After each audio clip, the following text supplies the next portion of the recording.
పంటలకే కాదు ఉద్యాన పంటలకు కూడా సేంద్రియ సాగు సరైన మార్గమని ఆ రైతు గుర్తించాడు. ఉన్నత చదువుల ద్వారా సంపాదించిన జ్ఞానాన్ని టెక్నాలజీ రూపంలో సేద్యానికి ఆపాదించి లాభాలను ఆర్జిస్తున్నాడు. ఆవులు, మొక్కలు, చెట్లతో మమేకమై ప్రకృతి హిత విధానాలతో ముందుకు సాగుతున్నాడు.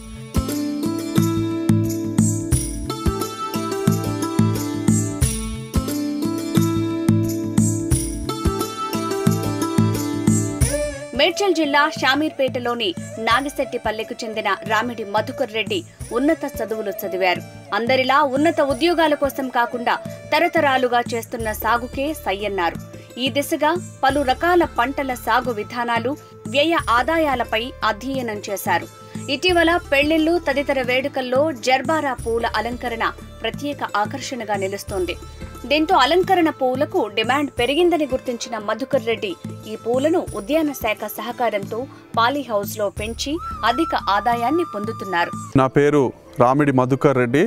మాది నాగిశెట్టిపల్లి గ్రామం, షామీర్పేట మండలం, మేడ్చల్ మల్కాజ్గిరి జిల్లా. 2008-9 సంవత్సరంలో ఈ పాలీహౌజు నిర్మించుకొని దీంట్లో సాగు చేయడం ప్రారంభం జరిగింది. ఎందుకు మరి ఇదే పాలీహౌజ్ను ఎంచుకున్నామంటే, మరి ముత్తాతలు, తాతలు, తండ్రులు ఒకే రకమైనటువంటి వ్యవసాయాన్ని చేయడం వల్ల దాంట్లో ఎక్కువ లాభాలు పొందలేకపోతున్నాం అనే ఉద్దేశంతో మరి కొత్త పద్ధతులను అవలంబించాలి, మరి నూతన సాగుకు ఏ విధంగా చేయాలని ఆలోచన చేస్తున్న సమయంలో మరి ఈ పాలీహౌజు టెక్నాలజీ అనేది మాకు దొరికింది. ఈ పాలీహౌజు టెక్నాలజీ ద్వారా మేము ఈరోజు జర్బరా కార్నేషన్ సాగు చేస్తున్నాము. పాలీహౌజ్ నిర్మాణంలో అతి కీలకమైనది ఆ పాలీ షీట్ అనేది దీన్ని కవర్ చేసి జరుగుతుంది. ఆ పాలీ షీట్ అనేది 5 లక్షణాలను కలిగి ఉంటుంది. 5 లక్షణాలు ఏంటి అంటే anti dust, anti rain, UV, stabilised, ఈ విధమైనటువంటి 5 రకాలైనటువంటి లక్షణాలు కలిగి ఉండడం ద్వారా మొక్కకు కేవలము 400 to 700 నానోమీటర్ లైటే అవసరం కాబట్టి దాన్నే అలౌ చేస్తుంది. వర్షాన్ని కూడా లోపలికి రానియదు, డస్ట్ కూడా లోపలికి రానియదు. కాబట్టి దీన్ని సంరక్షించుకోనికి అది చేసుకుంటాం. అదేవిధంగా ఈ జిఐ పైపులను కింది నుండి ఫౌండేషన్ ద్వారా వేసుకొని ఈ స్ట్రక్చర్ యొక్క హైటు 6.5 మీటర్సు పెట్టుకొని ఈ స్ట్రక్చర్ని ప్రత్యేకంగా నిర్మించుకొని దీని తర్వాత ఈ మధ్యలో షేడ్ నెట్ కూడా వేసుకొని డైరెక్ట్ సన్లైట్ పడకుండా ఆ షేడ్ ద్వారా మొక్కని కూడా మనం సంరక్షించుకోనికి మధ్యలో షేడ్ నెట్ కూడా వేసుకుంటాం. అది తర్వాత ఫాగర్స్ను ఈ యొక్క ప్రదేశంలో తేమను మెయింటైన్ చేయడానికి ఈ ఫాగర్స్ అనేటువంటి ప్రత్యేకమైనటువంటి ఫాగర్స్ను వేసుకొని సమ్మర్లో దాన్ని కూడా మొక్కలో కాపాడుకోనికి ఆ ఫాగర్స్ను వాడుకుంటాం. మరి పాలీహౌజు లోపలకి మరి బయట పాలీహౌజు బయటకి చాలా వ్యత్యాసం ఉంటుంది. మరి వ్యత్యాసం ఉంటుంది అంటారు. మరి ఎందుకు ఉంటుంది అంటే, మనం బయట మొక్కలను చూసుకున్నట్లయితే బయట ప్రదేశంలో ఆ మొక్కల ఆకులపైన ఒక సన్నటి లేయరు దుమ్ము అనేది చేరి ఉంటుంది. అదేవిధంగా మనం సన్లైట్ దానిపైన డైరెక్ట్ పడడం వల్ల దాంట్లో ఉన్నటువంటి ఎక్స్ కానీ గామా రేస్ కానీ అన్నీ ఆ మొక్క పైన డైరెక్ట్ పడడం ద్వారా అవన్నిటి ఆ మొక్క యొక్క ఎదుగుదలను ఇనిబిట్ చేస్తుంది. కాబట్టి ఆ మొక్క అన్ని తట్టుకొని మరి పెరగాల్సిన అవసరం ఉంటుంది. కానీ పాలీహౌజ్ లోపల ఆ విధంగా ఉండదు. ఈ మొక్క ఆకు మీద చూసినట్లయితే ఎటువంటి డస్ట్ కానీ దీన్ని డైరెక్ట్ ఓన్లీ పాలీహౌజ్ షీట్ ఉంటుంది కాబట్టి ఇది 400 to 700 నానోమీటర్ లైటే లోపలికి అలౌ చేస్తుంది. కాబట్టి మొక్క ఫోటోసింథసిస్కు అంతే అవసరం. కాబట్టి బయట దీంట్లో చూసుకున్నట్లయితే అద్భుతమైనటువంటి ఎదుగుదల అనేది లోపల మనకు స్పష్టంగా కనిపించడం జరుగుతుంది. మరి పాలీహౌజ్ నిర్మాణము అవతల వైపు ఈ సైడ్ కర్టన్స్ అనేటివి ప్రత్యేకంగా ఏర్పాటు చేసుకోవడం జరుగుతుంది. మరి సైడ్ కర్టన్స్ వల్ల ఉపయోగం ఏంటి అంటే, మరి మొక్కల్లో చూసుకున్నట్లయితే ఫోటోసింథసిస్ జరిగే క్రమంలో మొక్కలు సన్లైట్ను తీసుకొని ఫోటోసింథసిస్ జరుపుకున్న సమయంలో ఆక్సిజన్ అనేటివి రిలీజ్ చేస్తాయి. మరి రాత్రి సమయంలో చూసుకున్నట్లయితే సన్లైట్ లేని సమయంలో డార్క్ ఫోటోసింథసిస్ అంటే రెస్పిరేషన్ జరుగుతుంది. మరి రెస్పిరేషన్ జరిగినప్పుడు కార్బన్ డైఆక్సైడ్ను రిలీజ్ చేస్తాయి. మరి ఈ కార్బన్ డైఆక్సైడ్ రిలీజ్ చేసినటువంటి కార్బన్ డైఆక్సైడ్ రాత్రి సమయంలో మనం ఆ కర్టన్స్ సాయంత్రానికి బంద్ చేసి పెడతాం. కాబట్టి మరి రాత్రి సమయంలో మొక్కలు విడుదల చేసినటువంటి కార్బన్ డైఆక్సైడ్ ఈ పాలీహౌజ్ నిర్మాణం మొత్తం నిండి ఉంటుంది. మరి మన పొద్దున్నే సన్లైట్ వచ్చినప్పుడు ఈ పాలీహౌజ్లో ఉన్నటువంటి కార్బన్ డైఆక్సైడ్ను కూడా మొక్కలు పూర్తిగా వినియోగించుకొని ఇంకా ఎదుగుదలకు తోడ్పడుతుంది. మరి పాలీహౌజ్ లోపల మనము ఫెర్టిగేషన్ కానీ ఇరిగేషన్ వాటరింగ్ కానీ కంప్లీట్గా మనం ఈ డ్రిప్ ద్వారానే ఇవ్వడం జరుగుతుంది. మరి రోజు ఉదయం పూటనే దీనికి మొక్కకు కూడా వాటర్ అనేది ఇవ్వడం జరుగుతుంది. ఎందుకు ఆ విధంగానే ఇవ్వడం జరుగుతుంది అంటే మొక్క నైట్ టైంలో రెస్పిరేషన్ ద్వారా కార్బన్ డైఆక్సైడ్ విడుదల చేస్తుంది కాబట్టి ఈ పాలీ హౌస్ లోపల మొత్తం కార్బన్ డైఆక్సైడ్ ఉంటుంది. దాన్ని యూజ్ చేసుకోవాలంటే పొద్దుననే సన్లైట్ వచ్చే ముందు ఈ డ్రిప్ ద్వారా ఉదయము దీనికి వాటరింగ్ ఇవ్వడం జరుగుతుంది. మరి ఈ బెడ్స్ నిర్మాణం 80 సెంటీమీటరు వెడుతు తీసుకొని ఒక 60 నుంచి 70 మీటరు హైట్ తోటి మనం బెడ్ నిర్మాణం చేసుకున్నాం. మరి ఈ బెడ్ నిర్మాణం చేసుకున్న తర్వాత ఒక మీటర్కు 16 నుంచి 18 మొక్కల చొప్పున మనం ఈ కార్నేషన్ మొక్కలు అనేటివి నాటుకున్నాం. ఈ నాటుకున్న తర్వాత ఇవి కొంచెం పెరినియర్ లాగా ఉంటుంది, వీటికి సపోర్ట్ అవసరం కాబట్టి ఈ ప్రత్యేకమైనటువంటి నెట్స్ జిఐ నెట్స్ ద్వారా, ఎందుకు ఈ జిఐ నెట్సే వాడతామంటే మనం ఎప్పటికీ షవరింగ్ కానీ దీనిపైన చేస్తుంటాం కాబట్టి మనం రస్ట్ రావద్దనే ఉద్దేశంతో ప్రత్యేకంగా ఈ జిఐ నెట్స్ను ఇట్లా ప్రత్యేకంగా చేయించుకొని ఈ జిఐ నెట్స్ను సపోర్ట్తో ఈ మొక్కలనేటివి మనము పెంచుకోవడం జరుగుతుంది. మరి మొక్క పెట్టుకున్న తర్వాత మనం ప్రూనింగ్ మొదటగా చేసుకోవాలి. ఇట్లా ప్రూనింగ్ చేసుకున్న తర్వాత ఈ విధంగా పిలకలు అనేటివి మొక్క సైడ్ నుంచి ఇట్లా పిలకలు అనేటివి వస్తాయి. ఈ పిలకలు అనేది పెరుగుకుంటా 3 నెలల తర్వాత వచ్చే క్రమంలో మరి ఈ మొక్క పక్క నుంచి ఇవి చిన్న చిన్న మొగ్గలు అనేటివి వస్తూ ఉంటాయి. ఈ చిన్న చిన్న మొగ్గలు అనేటివి మనం ఎప్పటికప్పుడు రిమూవింగ్ చేస్తూ ఉండాలి. రిమూవింగ్ చేసుకోలేని పక్షంలో ఏమవుతుందంటే మనం ఈ క్వాలిటీ అనేది మెయింటైన్ చేయలేకపోతాం. ఈ క్వాలిటీ అనేది మెయింటైన్ చేయలేకపోతే మార్కెట్లో డిమాండ్ ఉండదు కాబట్టి మనం ఎప్పటికప్పుడు ఈ ఎక్స్ట్రా ఉన్నటువంటి మొగ్గలు అనేటివి తీసేసుకుంటూ ఈ మొక్కకు కేవలం 4 నుంచి 6 టిల్లర్స్ వచ్చే విధంగా చూసుకున్నట్లయితే మనము మంచి రకమైనటువంటి క్వాలిటీని తీసుకోవడం జరుగుతుంది. మరి ఈ పెరిగే క్రమంలో కూడా మనకు కొన్ని రకాలైనటువంటి ఇబ్బందులు కూడా ఉంటాయి. మొదటగా ఈ సమ్మర్లో ఎక్కువ ఎండ ఉన్నట్లయితే, ఈ వాతావరణంలో తేమ శాతం తక్కువ ఉన్నట్లయితే మనకు మైట్స్ ట్రిప్స్ అంటే ఈ సక్కింగ్ పెస్ట్ అనేది అటాక్ అనేది ఎక్కువ ఉంటుంది.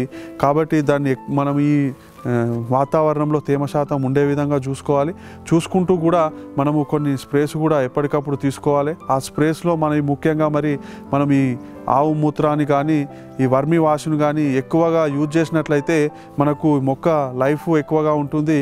దీని ఇమ్యూనిటీ కూడా మనం పెంచినట్లయితే ముఖ్యంగా రోగాలు వచ్చిన తర్వాత మందులు కొట్టడం కంటే రోగాలు రాకుండా నివారణ చర్యలు తీసుకున్నట్లయితే దాని మొక్క యొక్క ఇమ్యూనిటీ శక్తిని పెంచే విధంగా మనము ఈ గోమూత్రాన్ని కానీ వర్మి వాష్ను కానీ వేసుకున్నట్లయితే దాన్ని తట్టుకుంటుంది. కాబట్టి వాటిని కూడా మనము ఎక్కువ మోతాదులో ఉపయోగించినట్లయితే మొక్కకు ఆరోగ్యంగా ఉంటుంది.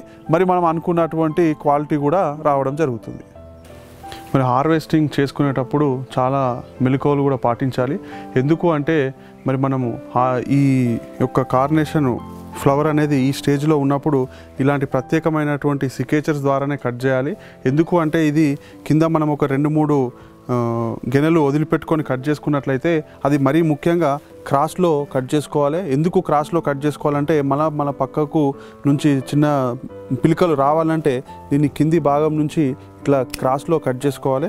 క్రాస్లో కట్ చేసుకున్నట్లయితే నెక్స్ట్ వచ్చే పిలకలు కూడా మంచిగా వస్తాయి. కాబట్టి ఇలాంటి ప్రత్యేకమైనటువంటి సికేచర్స్ ద్వారా క్రాస్లో కట్ చేసుకోవాలి. మనం పంట పండించిన తర్వాత మార్కెట్కు తీసుకుపోయి దాన్ని అమ్ముకోవడం చాలా ముఖ్యం.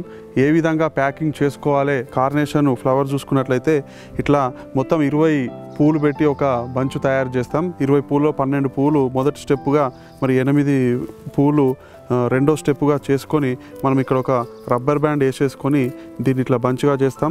చేసిన తర్వాత 1-2 రబ్బర్ బ్యాండ్స్ వేసుకొని ఈ రబ్బర్ బ్యాండ్స్ను ఈ విధంగా మధ్య మధ్యలో ఈ విధంగా రబ్బర్స్ బ్యాండ్స్తో దీన్ని ప్యాక్ చేసుకుంటాం. చేసుకున్న తర్వాత దీన్ని మొత్తంగా 80 సెంటీమీటర్స్ హైట్ అనేది చాలా ముఖ్యం. కాబట్టి 80 సెంటీమీటర్స్ ఉండేటట్టు చూసుకొని దీనికి చివరి భాగంలో మనము హార్వెస్టింగ్ చేసే సమయంలో కొంచెం అన్ఈవెన్గా ఉంటుంది. కాబట్టి దీన్ని అంతా మొత్తం ఒకటే స్టెమ్స్ అన్ని ఒకటే లెవెల్ వచ్చేటట్టు కట్ చేసుకున్నట్లయితే చూడడానికి చాలా అందంగా కనిపిస్తుంది. కాబట్టి దీన్ని ఈ విధంగా మొత్తం కట్ చేసుకొని ఒకటే లెవెల్కు తీసుకొని ఇక్కడ కూడా మనం రబ్బర్ బ్యాండ్లు వేసుకున్నట్లయితే అందంగా కనిపిస్తుంది. ఇది వేసుకున్న తర్వాత 1 గంట 2 గంటలు దీన్ని వాటర్లో పెడతాం.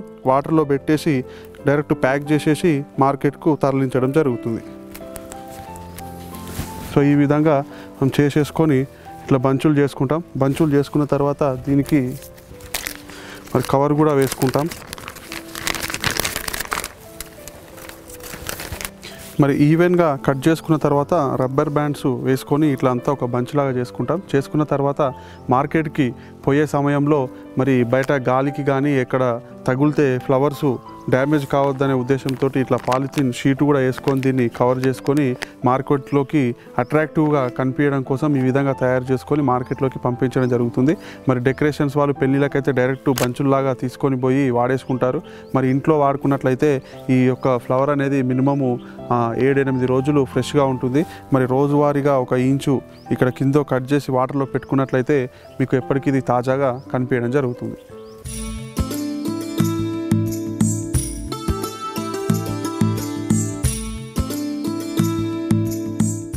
మరి ఈ క్రాప్ వచ్చేసి జెర్బరా. ఇంతకుముందు చూసుకున్నట్లయితే కార్నేషను. మరి ఇది జెర్బరా కార్నేషన్కి కానీ జెర్బరాకి కానీ పాలిహౌస్ స్ట్రక్చర్లో కానీ మిగతా డ్రిప్పులో కానీ దేంట్లో కానీ ప్రతి ఒక్క దాంట్లో సేమ్గా ఉంటుంది. కానీ జెర్బరా విషయానికి వచ్చినట్లయితే మనం beds same as it is carnation లాగానే పాత చేసుకుంటాం. కానీ కార్నేషన్లో మనం మెష్ నెట్ వేసుకొని దానికి సపోర్టింగ్గా ఉంటుంది. మరి ఈ జెర్బరాలో అలాంటి ప్రత్యేకమైనటువంటి మెష్ కానీ నెట్స్ కానీ ఏమీ అవసరం లేదు. మరి ఈ జెర్బరా విషయానికి వచ్చినట్లయితే 1 ఎకరా విస్తీర్ణంలో చూసినట్లయితే సేమ్ ఈ 80 సెంటీమీటరు బెడ్ సైజ్ తీసుకుంటాం. 35 to 40 సెంటీమీటర్ పాత్ తీసుకుంటాము. మొక్కకు మధ్యలో 30 సెంటీమీటర్లు మరియు రోకు మధ్యలో కూడా 30 సెంటీమీటర్ల చొప్పున ఇవి ప్లాంటేషన్ చేసుకోవడం జరుగుతుంది. మరి సుమారుగా 1 ఎకరా విస్తీర్ణంలో చూసినట్లయితే 24,000 మొక్కలు అనేది మనం జెర్బరా నాటుకోవడం జరుగుతుంది. మరి జెర్బరా మొక్క నాటుకున్న తర్వాత మరి 3 నెలల నుంచి అంటే సుమారుగా 80 నుంచి 90 రోజుల మధ్యలో మనకు హార్వెస్టింగ్ అనేది స్టార్ట్ కావడం జరుగుతుంది. మొదటగా ఇలా మొగ్గ దశలో చిన్నగా ఇట్లా మొగ్గ దశలో వస్తాయి. ఆ తర్వాత ఈ స్టేజ్కు ఫ్లవర్ అనేది రావడం జరుగుతుంది. ఈ స్టేజ్ ఫ్లవర్ రాగానే మనం హార్వెస్టింగ్ చేసి మార్కెట్కి పంపించడం జరుగుతుంది. మరి 24,000 మొక్కలు మనం ఎకరా విస్తీర్ణంలో నాటుకున్నట్లయితే మనము రోజుకు అంటే ఒక మొక్క వచ్చేసి సంవత్సరానికి 35 నుంచి 45 పూలు అనేది ఇస్తుంది. అంటే ఓవరాల్గా మనం క్యాలిక్యులేట్ చేసుకున్నట్లయితే 10 నుంచి 15% రోజు మనము ఈ ఎకరా దాంట్లో మనము పూలు అనేది హార్వెస్టింగ్ చేసుకోవచ్చు.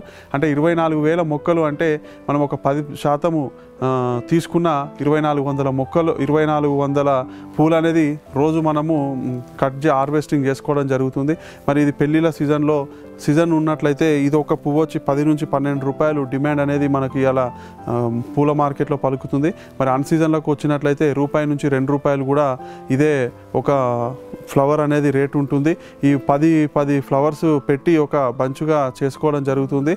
మరి ఇలా సంవత్సరం పొడుగుతన ఉంటుంది కాబట్టి యావరేజ్గా 3 రూపాయలు చొప్పున ఇది తీసుకున్నట్లయితే 2,400 పూలు ఇంటూ 3 రూపాయలు తీసుకున్నట్లయితే సుమారుగా 7,200 రూపాయలు వస్తాయి. మరి 7,200 రూపాయల్లో మనం లేబరు రోజుకు 1,000 రూపాయల చొప్పున ఒక 3 జంటలు తీసుకున్నా కానీ రోజుకు 1,000 రూపాయల చొప్పున లేబర్కు, మరి ప్యాకింగ్ మెటీరియల్కి కానీ ట్రాన్స్పోర్ట్ కానీ చూసుకున్నట్లయితే ఒక 1,000 రూపాయలు, మరి మిగతా అదనపు ఖర్చుల కోసము ఇంకొక 1,000 రూపాయలు పోయినా ఒక 4,000 రూపాయలు మనకు ఖర్చు ఉంటుంది ఒక ఎకరా మొత్తంలో. మరి 7,200 నుంచి 4,000 తీసేసినట్లయితే ఇంకా నికరంగా ఒక 3,200 మిగులుతాయి. మరి ఆ 3,200 ఇంటూ 30 రోజులు చూసుకున్నట్లయితే సుమారుగా 90 నుంచి 96,000 రూపాయలు అనేటివి మనం నెలకు ఈ జెర్బరా పంట ద్వారా ఆర్జించవచ్చు. మరి మనం ప్లాంటేషన్ చేసుకున్న తర్వాత ఈ మొక్క అనేది మినిమం 15 నుంచి 18 ఆకులు వచ్చేంత వరకు ఈ చిన్నగా మనకు బడ్స్ అనేటివి వస్తూనే ఉంటాయి. ఆ బడ్స్ను అనేటివి ఎప్పటికప్పుడు రిమూవ్ చేస్తూ ఉండాలి. ఎందుకు అంటే ఇక 4-5 ఆకులు ఉన్నప్పుడే ఆ బడ్స్ రావడం చేత ఆ బడ్స్ను మనం అలౌ చేసినట్లయితే మొక్క గ్రోత్ అనేది ఎదుగుదల అనేది ఉండదు. మరి మొక్క ఎదుగుదల లేకపోయినట్లయితే మనం ఇది ఒక 3 నుంచి 4 సంవత్సరాలు ఉండాలి. కాబట్టి మొక్క అనేది మనకు సంవత్సరం పొడుగుతున్న క్రాప్ రావాలి. కాబట్టి మొక్క స్టార్టింగ్ స్టేజ్లో దాన్ని బలంగా పెంచుకున్నట్లయితే దాని జీవితకాలం కూడా మనము ఎక్కువగా ఉంచుకునే అవకాశం ఉంటుంది కాబట్టి ఇనీషియల్ స్టేజ్లో ఈ బడ్స్ అనేటివి లేకుండా తొలగించుకోవాలి. అదేవిధంగా ఈ మొక్క నాటుకున్న తర్వాత చిన్న చిన్నగా లీఫ్ మైనర్ పామాకు తెగుళ్ళని చిన్నగా మైట్స్ ట్రిప్స్ అనేటివి కొన్ని అటాక్ అవుతుంటాయి. వీటిని కూడా మనం ఎప్పటికప్పుడు గుర్తించి తగు చర్యలు తీసుకున్నట్లయితే మనం అనుకున్నంత దిగుబడిని అనుకున్నంత క్వాలిటీని కూడా సాధించగలుగుతాం. మరి మార్కెట్లో ఉన్నటువంటి డిమాండ్ను మార్కెట్లో ఉన్నటువంటి లక్ష్యాన్ని మనం చేరుకోవాలంటే వివిధ రకాలైనటువంటి రంగురంగులను మనం ఎంచుకోవాలి. మరి మనం ముఖ్యంగా మన దాంట్లో పింక్ కలరు, మరి yellow colour, white colour, red colour, orange colour, ఈ విధంగా మనము 5 కలర్లను చేస్తున్నాం. ఈ స్టాండర్డ్ అనేటి 5 కలర్లు ఉంటాయి. ఇవే కాకుండా మరి ఇట్లా పింక్ కలర్లో చూసినట్లయితే మధ్యలో సెంటర్ భాగంలో బ్లాక్ అని వస్తుంది, దీంట్లో గ్రీన్ అని వస్తుంది, పింక్లో 2 అవుతాయి. అదేవిధంగా రెడ్లో కూడా బ్లాక్ సెంటర్ వస్తుంది, గ్రీన్ సెంటర్ వస్తుంది, ఆరెంజ్లో కూడా బ్లాక్ సెంటర్, గ్రీన్ సెంటర్ వస్తుంది.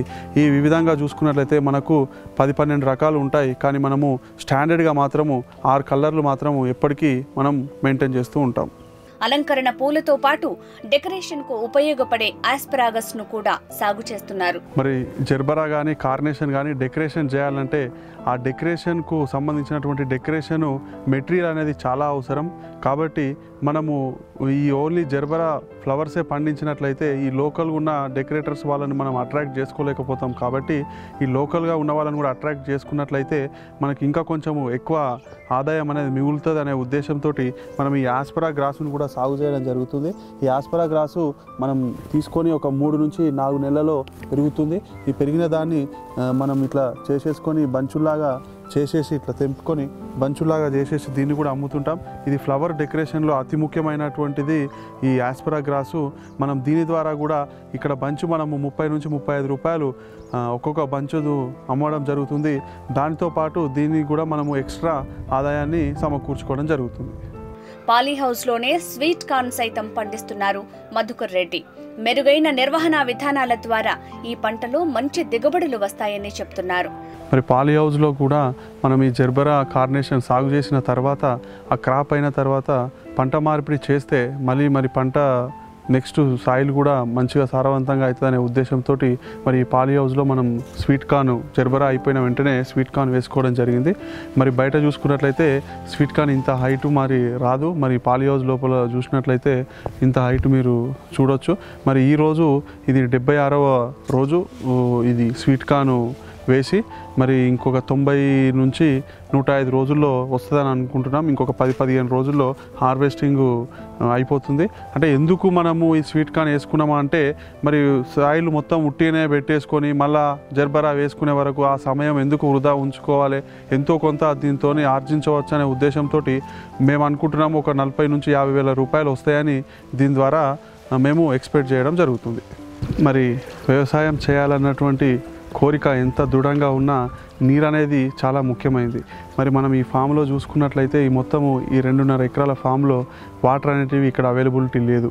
మరి మనం ఇక్కడ నుంచి 1 కిలోమీటర్లు 1000 మీటర్ల దూరం నుంచి మరి పైప్ లైన్ ద్వారా నీరును తీసుకొని ఇక్కడ ట్యాంకు నిర్మించుకొని ఆ వాటర్ ఇక్కడ స్టోరేజ్ చేసుకొని మనం ఈ ఫామ్కు దీని ద్వారా మనము వాటరింగ్ అనేది ఇచ్చుకుంటాం.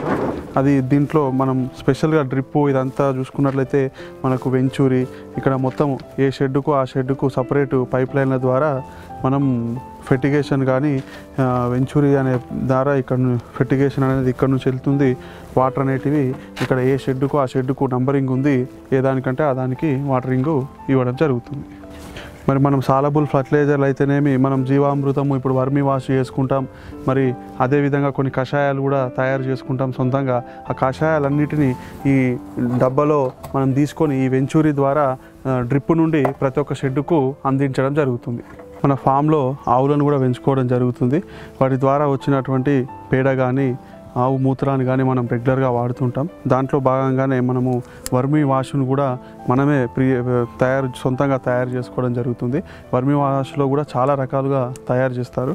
మనము ఇక్కడ ఈ డబ్బాలో మొత్తము ఆవు పేడ నింపేసుకొని ఈ డబ్బాలో చూసుకున్నట్లయితే వాటరు ఇట్లా చుక్క వచ్చే విధంగా ఎప్పుడు చుక్క కారే విధంగా దీన్ని అమర్చుకోవడం జరిగింది. దాని లోపల పేడ లోపల మనము ఎర్త్వామ్స్ను వానపాములను కూడా వేసుకోవడం జరిగింది. ఇక్కడ వానపాములు దాంట్లో తీసుకొని అవి విసర్జించినట్లయితే మనం ఈ కిందికి చూసుకున్నట్లయితే మరి ఇక్కడ ఒక సపరేట్ అయినటువంటి హౌజ్ను కూడా దీని లెవెల్కు నిర్మించుకోవడం జరిగింది. ఈ వాటర్ అనేది చుక్క చుక్క పడ్డప్పుడు ఇందులో లోపల ఉన్నటువంటి ఎర్త్ వామ్స్ విసర్జించినటువంటి తిరిగి విసర్జించినటువంటిది మరి చుక్క చుక్కగా ఇక్కడ దీని అంతా ఇలా ఈ విధంగా కలెక్ట్ చేసుకోవడం జరుగుతుంది. ఈ కలెక్ట్ చేసుకున్న దాన్ని మరి ఎక్కువ మోతాదులో ఉన్నట్లయితే డ్రిప్ ద్వారా అందించడం జరుగుతుంది. మరి కొన్ని సమయంలో అయితే సమయాన్ని బట్టి స్ప్రే కూడా ఇవ్వడం జరుగుతుంది. తద్వారా మన మొక్క యొక్క ఆరోగ్యాన్ని చాలా రోజులు పొడిగించుకునే విధంగా ఉంటుంది. మరి డ్రిప్ ద్వారా ఇచ్చినట్లయితే నేలను కూడా మనం ఖరాబ్ చేయకుండా మరి ఇంత సారవంతంగా చేసిన వాళ్ళం అవుతాం. కాబట్టి మరీ ముఖ్యంగా మనకు యాజమాన్య పద్ధతిలో అవలంబించేటటువంటి మిగతా ఖర్చును కూడా మనం తగ్గించుకొని ఇటు నేలను ఆరోగ్యవంతంగా చేస్తాం, ఇటు మనం రైతుగా కూడా ఆర్థికంగా కొంచెము లాభపడతాం అనే ఉద్దేశంతో వర్మీ వాషింగ్ చేసుకొని మేము రెగ్యులర్గా వాడడం జరుగుతుంది. మరి రైతుకు వ్యవసాయం చేయాలంటే రైతు నేస్తాలని వానపాములని అంటారు. మరి అదేవిధంగా పాడి పశువును కూడా పెంచుకోవాలని అంటారు. ఎందుకు పెంచుకోవాలని అన్నదానికి బెస్ట్ ఎగ్జాంపుల్ ఏంటంటే మనం ఒకటి రెండు ఆవులను పెంచుకున్నట్లయితే ఇంతకుముందు అనుకున్నట్టు మనం ఒక పంటకు ఆవు మూత్రాన్ని స్ప్రేగా వాడుకుంటున్నాం. దాని నుంచి వచ్చినటువంటి పశువుల పేడను మనం దాంట్లో బెడ్లకు చేసుకుంటున్నాం. మరీ ముఖ్యంగా మరి మిగిలినటువంటి ఆవు పేడను అక్కడ ఉన్నటువంటి కలెక్ట్ చేసినటువంటి మిగతా ఆకులను అన్నీ తీసుకొని వచ్చి ఇక్కడ వర్మీ కంపోస్ట్ను కూడా తయారు చేసుకుంటున్నాం. మన పశువు నుంచి వచ్చినటువంటి పేడ అంతా మిక్స్ చేసుకొని ఇట్లా మంచిగా మనం వర్మీ కంపోస్ట్ అంతా తయారు చేసుకొని మళ్ళీ మనము ఇది వాడుకోవడం జరుగుతుంది. అంటే ఎందుకు ఈ విధంగా చేయడం, మనం ఇంటిగ్రేటెడ్ ఫార్మింగ్ అంటే అన్నీ ఒక రకంగా చేయడం ద్వారా మనకు రైతు మెయింటెనెన్స్ అనేది తగ్గిపోతుంది.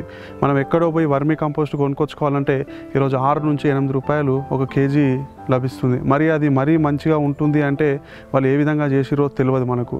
అందుకోసము మన నేలను మనం రక్షించినట్లయితే మనని మనం రక్షించిన వాళ్ళం అవుతాం. కాబట్టి అన్నీ మనమే చేసుకొని ఇట్లా పోయినట్లయితే ఖర్చు తక్కువ అవుతుంది, మనకు వచ్చేటటువంటి ఆదాయం అనేది ఎక్కువ మిగులుతుంది. కాబట్టి రైతు సోదరులందరూ ఈ విధమైనటువంటి వర్మీ కంపోస్ట్ కానీ వర్మీ వాష్ కానీ ఇట్లా గోవులను పెంచుకొని ఆవు మూత్రాన్ని ఉపయోగించడం ద్వారా మనము ఆరోగ్యవంతమైనటువంటి పంటను పొందుతాము. అదేవిధంగా ఆర్థికంగా కూడా మనకు ఎక్కువ మిగులుతుందని తెలియజేసుకుంటున్నాను.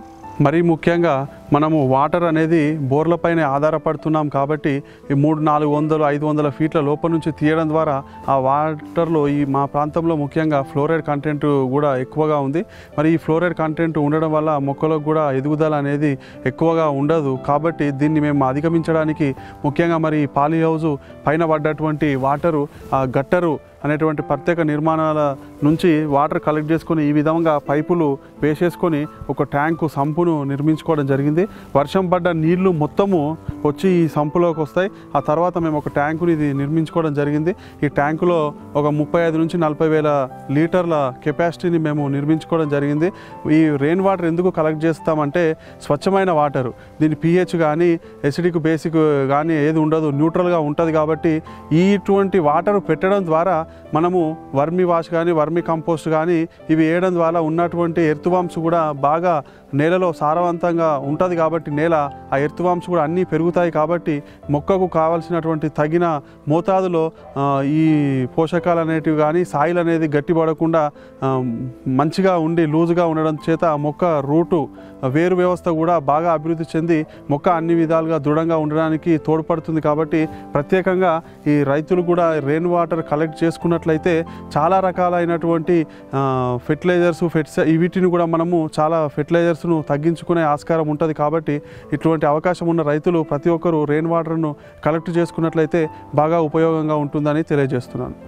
జర్బారా పూలు, ఆస్పారాగ్రాస్, స్వీట్ కార్న్ పంటలను సేంద్రియ విధానంలో సాగు చేస్తున్న మధుకర్ రెడ్డి పర్యావరణ, ప్రజల ఆరోగ్య పరిరక్షణలో భాగమవుతున్నారు.